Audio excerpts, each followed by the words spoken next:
Existe uma condição que pode aprisionar qualquer pessoa. É a ideia de que ela deve cuidar do outro, ainda que para isso ela tenha que abandonar a si mesma. E esse pensamento retrógrado, esse pensamento limitante pode estar relacionado à infância, dependendo do ambiente familiar, social, em que essa pessoa esteve inserida. Ela pode ter tido orientações que limitaram o seu poder de discernir, de pensar de forma racional. Ela é envolvida num ciclo emocional e muitas vezes, na maioria das vezes religioso, que impede que ela tome decisões sem se sentir culpada. São frases ditas na infância, né? Ou na vida adulta, muita gente usa essas frases. Se você não fizer isso, Deus não vai te perdoar. Se você não fizer isso, você pode perder a salvação. Mas Jesus nos ensina a amarmos o próximo. Mas você precisa ser a luz. Só você precisa ser a luz.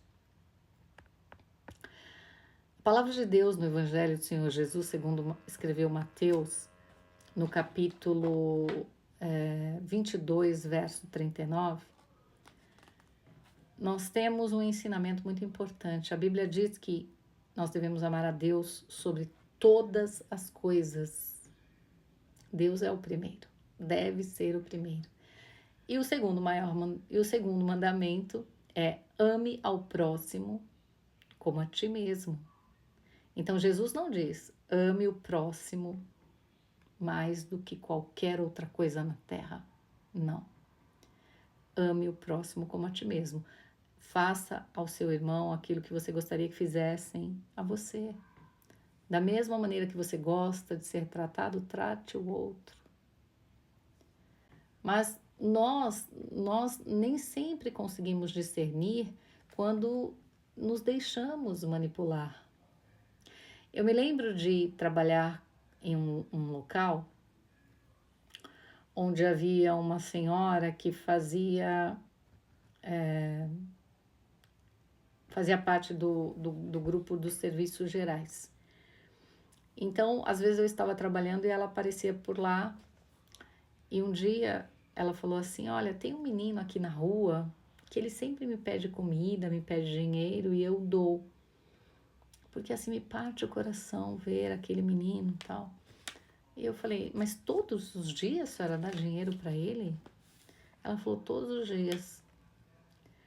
Aí eu não sei, sabe? Eu falei: meu, esse menino deve estar abusando dessa mulher. Aí eu falei: eu vou fazer uma pergunta para a senhora com todo cuidado e com todo respeito. Por que é que todos os dias a senhora acredita que é necessário dar dinheiro a esse menino? Ela falou: porque ele está aí na rua, né? É um menino que usa drogas. Eu falei: a senhora nunca pensou que esse dinheiro vai fazer com que ele use mais drogas? E ela falou assim: olha, eu nunca pensei nisso.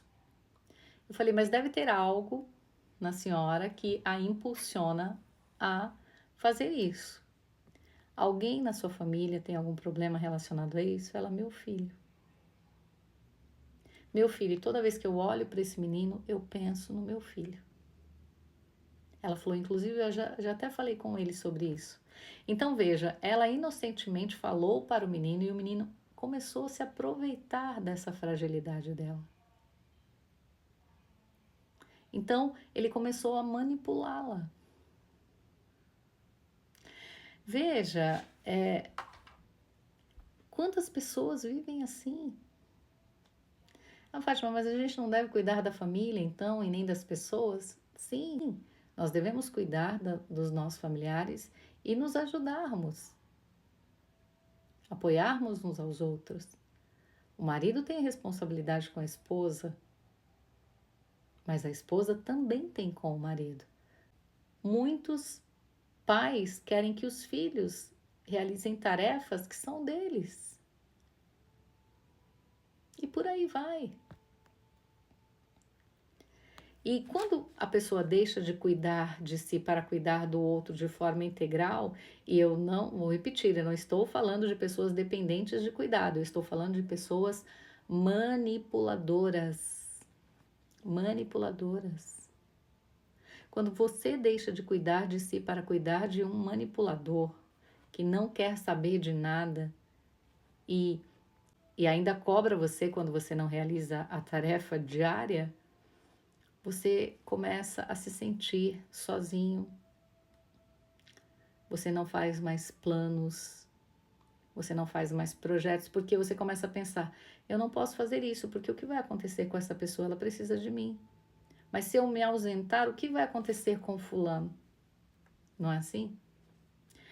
No segundo livro dos Reis, capítulo 4, dos versos 8 ao 38, a Bíblia fala de Eliseu e da mulher sunamita, uma mulher jovem, que era casada com um homem mais velho, não tinha filhos, era uma mulher rica, generosa, mas ela tinha um desejo, ela queria ser mãe.